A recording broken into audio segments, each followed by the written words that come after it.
Unified 911, anong matutulong namin sa'yo? Anya ti maitulong mi ken kahapon. Anong may tatabang ko sa Unsay imo? akong ikatabang nimo? Ngini makadabang na misal ka no. Sa anumang wika o dialekto, may tulong na darating sa iyo.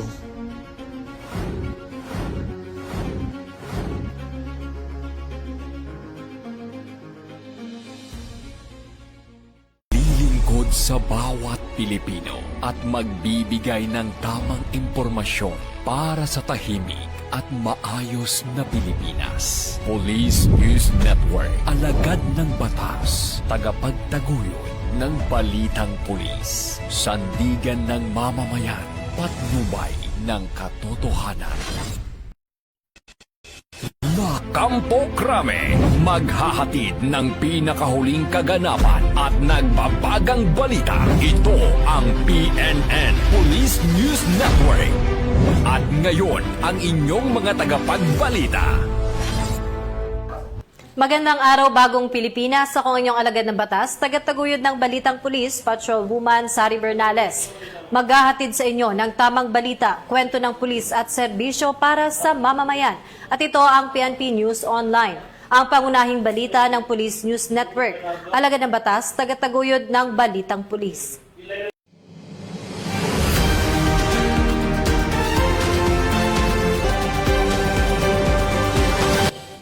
Narito ang mga balitang hatid ng ating PNN correspondents mula sa iba't ibang panig ng bansa.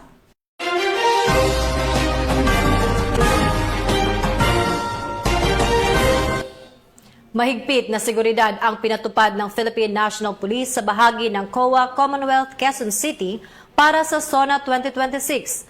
Kasabay nito nakaalalay ang kapulisan sa galaw ng trapiko habang dumadagsa ang mga tao sa kahabaan ng Commonwealth sa Quezon City. Ang balitang ito ay hatid ni Patrolman Luvimer Julian at Patrolwoman Dara Falogne. Magaan hanggang katamtaman ang daloy ng trapiko sa paligid ng lugar ng COA Quezon City. May kaunting pagsisigip sa ilang bahagi dulot ng ipinatutupad na security measures at police deployment. Subalit nananatiling maayos ang daloy ng mga sakyan sa tulong ng traffic management personnel.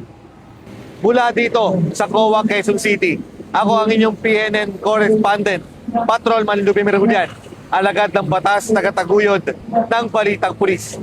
Magandang araw, bagong Pilipinas. Bilang bahagi ng security operations, kaugnay ng State of the Nation Address, kasalukuyang nakadeploy ang mga kapulisan sa paligid ng COA Quezon City. Ang mga personnel ay nasa kani-kanilang nakatalagang post at nagsasagawa ng security, area monitoring at traffic management upang matiyak ang kaayusan at kaligtasan ng publiko.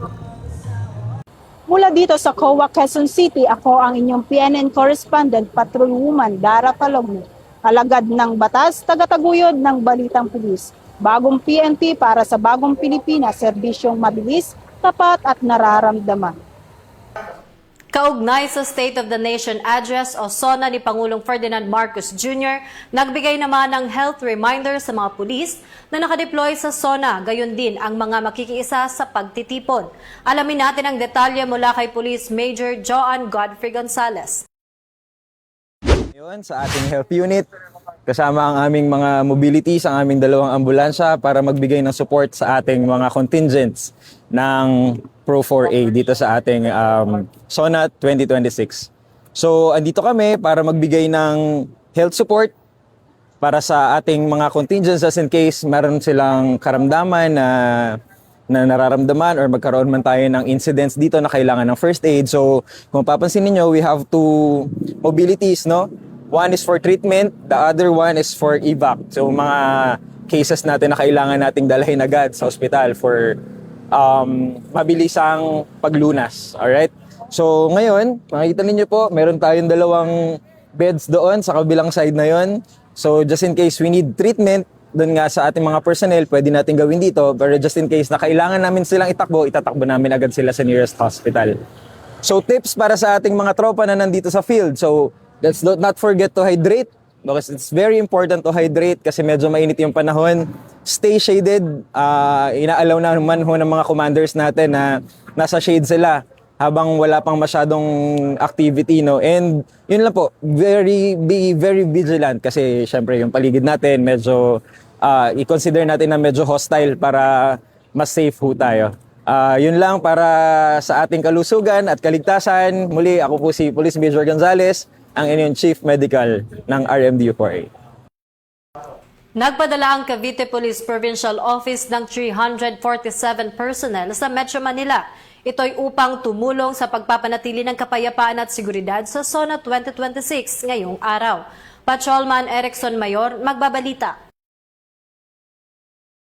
Status ng buong hanay ng Cavite Police Provincial Office bilang bahagi ng pinaigting na seguridad kaugnay ng ikalimang State of the Nation Address 2026. Kasabay nito ay nag-deploy ang Cavite PPO ng 347 PNP personnel sa Metro Manila upang tumulong sa pagpapatupad ng security operations ng Philippine National Police at matiyak ang ligtas, mapayapa at maayos na pagdaraos ng SONA. Patuloy rin ang pinaigting na police visibility, security monitoring at preventive patrol operations sa iba't ibang bahagi ng lalawigan bilang paghahanda sa mga inaasahang pagditipon at mapayapang kilos protesta. Bago ang deployment, sumailalim ang lahat ng personnel sa operational briefing at masusing inspeksyon ng kanilang mga kagamitan upang matiyak ang kahandaan sa pagpapatupad ng kanilang tungkulin ng may disiplina, profesionalismo at paggalang sa karapatang pantao. Ayon kay Police Colonel Ariel Red, Provincial Director ng Cavite PPO, ang nasabing deployment ay patunay ng kahandaan at dedikasyon ng Cavite PNP sa pagsuporta sa pambansang seguridad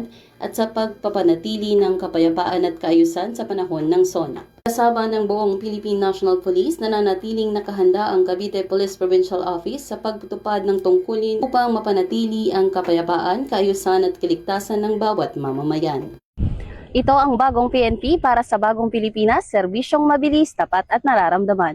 Mula sa Cavite Police Provincial Office, ang tahanan ng mga bayaning polis, ako ang inyong PNN correspondent, alagad ng batas, tagataguyod ng Balitang Pulis. Maraming salamat Police Corporal Kaisip. Mahigit 500 sako ng unprocessed mineral ores na nagkakahalaga ng 2.65 million pesos ang nasabat sa isinagawang checkpoint operation ng Regional Mobile Force Battalion 10 at iba pang unit sa Misamis Occidental. Truck driver arestado. Police Corporal Harvey Osorio magbabalita. Ng Police Regional Office 10 ang mahigit 2.65 million na halaga ng mga pinaghihinalaang unprocessed mineral ores at naaresto ang isang truck driver sa inilunsad na checkpoint operation sa Liloan Regional Border Control Point, Barangay Bonifacio, Misamis Occidental noong Hulyo 23, kasalukuyang taon. Sa isinagawang checkpoint operation ng 1002nd Maneuver Company ng Regional Mobile Force Battalion 10, katuwang ang Bonifacio Municipal Police Station, 2nd Provincial Mobile Force Company, Provincial Intelligence Unit, Osamis City Maritime Police Station at Regional Intelligence Division 10, pinahinto ng mga otoridad ang isang FOSO wing van para sa inspeksyon. Nabigong magpakita ng kaukulang dokumento ang 46 anyos na truck driver na residente ng Barangay Tabid, Osamis City para sa kargang mineral ores. Sa isinagawang inspeksyon at panayam, inamin umano ng driver na nagdadala siya ng mga sako ng pinaghihinalaang mineral ores patungong Osamis City. Nang buksan ang likurang bahagi ng sasakyan, natuklasan ang 530 sako na pinanghihinalaang unprocessed mineral ores na may tinatayang halagang 2.65 million. Agad na nakipag-ugnayan ang mga operatiba sa Mines and Geosciences Bureau Region 10 upang magsagawa ng inventory at kaukulang pagsusuri sa mga nakumpiskang mineral ores. Kasalukuyang nasa kustodiyan ng Bonifacio Municipal Police Station ang naarestong suspect habang inihahanda ang kasong paglabag sa Republic Act No. 7942 o Philippine Mining Act of 1995, samantalang pansamantalang nasa pangangalaga ng 1002nd Maneuver Company Regional Mobile Force Battalion 10 ang mga nakumpiskang mineral ores, ang ginagamit na sasakyan habang hinihintay ang pagsusuri ng Mines and Geosciences Bureau Region 10. Mula dito sa Police Regional Office 10, 1002nd Maneuver Company, Regional Mobile Force Battalion 10, ako ang inyong PNN correspondent, Police Corporal Harley Osorio, alagad ng batas, tagataguyod ng Balitang Pulis. Maraming salamat Police Corporal Osorio. At para sa ating huling balita, mahigpit na seguridad ipinatupad ng PNP habang nagtitipon ang mga relihista sa St. Peter Church Commonwealth bago ang SONA 2026. Patrolwoman Geraldel Duterte sa detalye.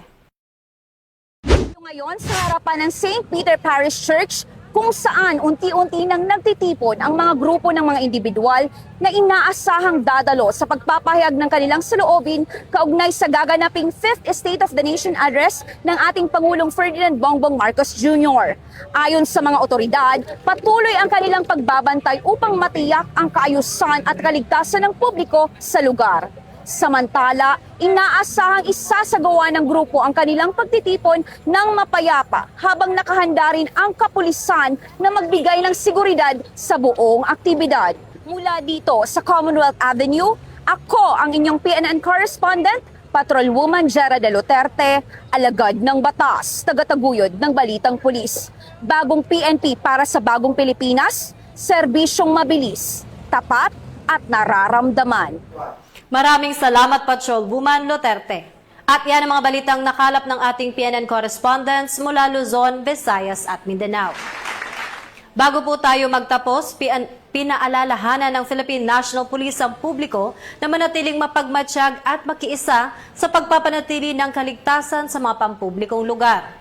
Tiniyak ng PNP na nakahanda at nakaalerto ang mga kapulisan kasabay ng pagpapatupad ng mga security measures bilang bahagi ng patuloy na pagpapanatili ng kapayapaan at kaayusan. Ayon sa PNP, nakaantabay ang mga specialized units, kabilang ang Explosive Ordnance Disposal o EOD at K9 units upang suportahan ang umiiral na security operations. Pinayuhan ng publiko na maging mapagmatsyag sa anumang kahina-hinalang kilos o mga naiwang gamit sa pampublikong lugar at agad itong iulat sa pinakamalapit na pulis o kinauukulang otoridad. Kasabay nito, hinihikayat ang lahat na manatiling kalmado at umasa lamang sa mga opisyal na impormasyon mula sa PNP at iba pang ahensya ng pamahalaan. Iwasan din ang pagpapakalat ng mga hindi beripikadong impormasyon o fake news upang maiwasan ang kalituhan at hindi kinakailangang pangamba. Paalala ng PNP, ang pagpapanatili ng seguridad ay responsibilidad ng bawat isa. Para sa anumang emergency, tumawag sa National Emergency Hotline 911 o makipag-ugnayan sa pinakamalapit na himpilan ng pulisya. Para sa mas malawak at mabilis na ulat ng mga balita, huwag kalimutang mag-like, follow and share sa aming official social media accounts ng Police News Network. Tutok lang sa aming YouTube channel para sa mga live stream at replays at i-follow kami sa X account para sa mga real-time updates at Facebook account ng Police News Network. Manatiling mapagmatsyag at laging alamin ang totoo. Sa ngalan ng pamunuan ng Philippine National Police sa pangunguna ni Chief PNP, Police General Jose Melencio Nartates Jr. at sa pamumuno ni President Ferdinand Bongbong Marcos Jr., kami ay maglilingkod sa bawat Pilipino at magbibigay ng tama at balanseng balita. Mula rito sa tanggapan ng tagapag-ugnay ng Pambansang Pulisya, ako ang inyong alagad ng batas, tagataguyod ng Balitang Pulis, Patrolwoman Sari Bernales. Maghahatid ng tamang balita, kwento ng pulis at serbisyo para sa mamamayan. At ito ang PNP News Online. Ito ang bagong PNP para sa bagong Pilipinas. Serbisyong mabilis, tapat at nararamdaman.